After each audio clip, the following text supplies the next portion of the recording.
tax-free threshold for a limited company? Is that a thing? Well, watch on.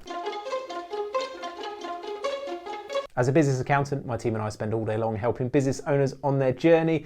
And of course, when it comes to limited companies, people have a query over when they start paying tax. And they quite often ask about the limited company tax-free threshold and what that is. And I think it's definitely worth talking about in this video. So before we get into it, if you like these type of videos, make sure to click the subscribe button below so you get notified whenever we release more videos just like this one. Well, is there a tax-free threshold then? Well, in short, the answer is no, there isn't. If you do even £1 profit, there's a tax bill to have. And the reason I think for the misunderstanding for a lot of people is that in the UK, as a UK taxpayer, you quite often get a personal allowance.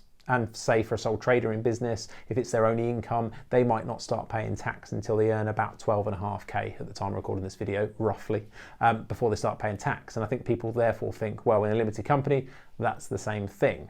Now, there is a slight caveat to this because that can still be possible. So if it is your only income and you have got a limited company, you might be able to pay yourself a salary of that amount, and therefore it wipes out all the profit and there's no tax to pay. But there might be a personal tax consequence to it. So picture this scenario.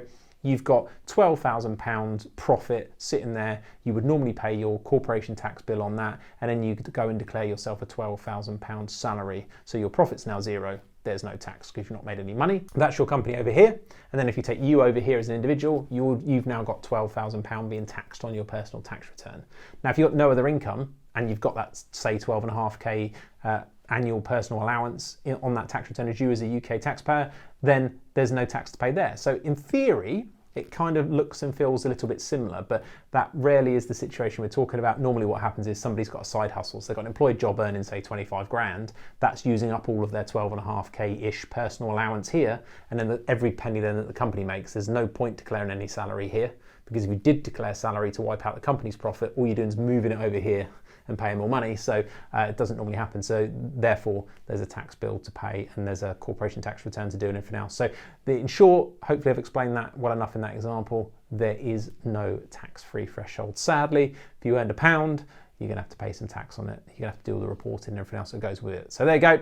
Kind of bad news, but also do bear in mind that you might have an opportunity to pay salary to wipe some of that out depending on your situation. We've done a whole nother video about why paying salary is important as a limited company owner in certain circumstances, and I think quite often we see that one going wrong. Either they're paying it when they shouldn't be and it makes no sense and you're costing yourself tax, or more often they're not paying it where they could to save some tax, and that one's an absolute easy win to save tax. So do make sure you chat that through, do your research, and of course if you need any help with that, you know where we are. If this video has been useful, please do share it with people in your network. Subscribe, click the bell, and I'll see you in the next one.